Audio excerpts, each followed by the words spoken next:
Sorry, can we prove that for every combination of two sets, there is a space that they are linearly separable in that space?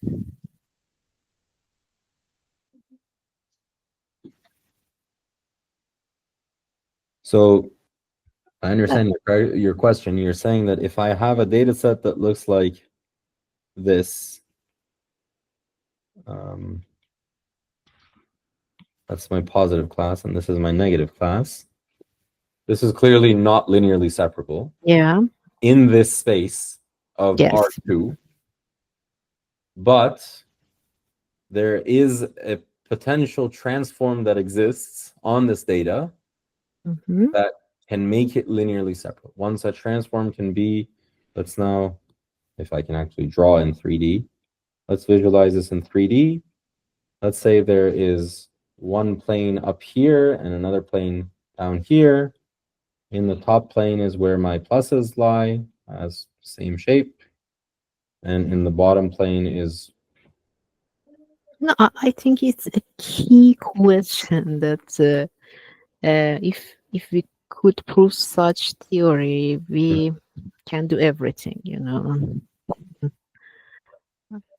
So just to illustrate your point, Shima, in 2D space, this is not linearly separable, but I have somehow transformed this data into 3D space just by having two different planes on which I put the data, and now there is this hyperplane here is making the data linearly separable. Now, Shima's question is, does such a transform exist for any such set of data?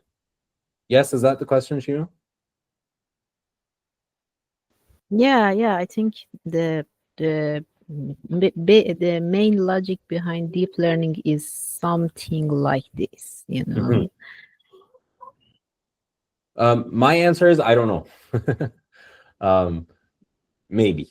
I think not only just deep learning intuition, but also kernel SVMs, which we might have a chance to talk about in this course.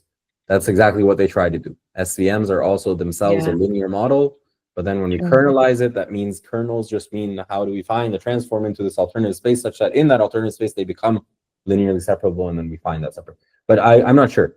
It would be great if there is. Mujtaba, did you have a comment? Yes, I also want to highlight about SVM kernels like radial basis. So, wo exactly do same things. Try to do this type of transformation to classify each Yeah. class if they have non-linear relationship. So yes, absolutely, SVMs are one of those cases. And maybe let me just mention this, that there's two questions here.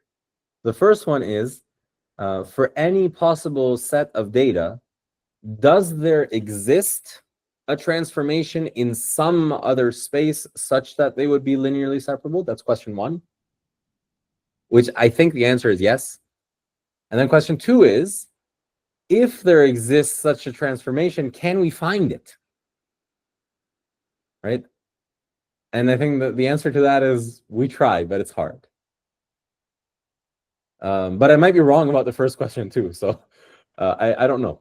But yes, I think this is really the logic behind SVMs. This is one reason or one way to explain the power of deep neural networks, because what deep neural networks really do, and we'll talk about this in ensuing lectures, is that in every layer that they have, remember multi-layer perceptrons, right? In every layer that they have, what they do is they move and transform and shift and do whatever on the data to get them to another space. And hopefully, through successive applications of this, and as a byproduct of the way that data is collected and processed and optimized over, then they become linearly separable in the end, and so we can just do the simple job of linear separation.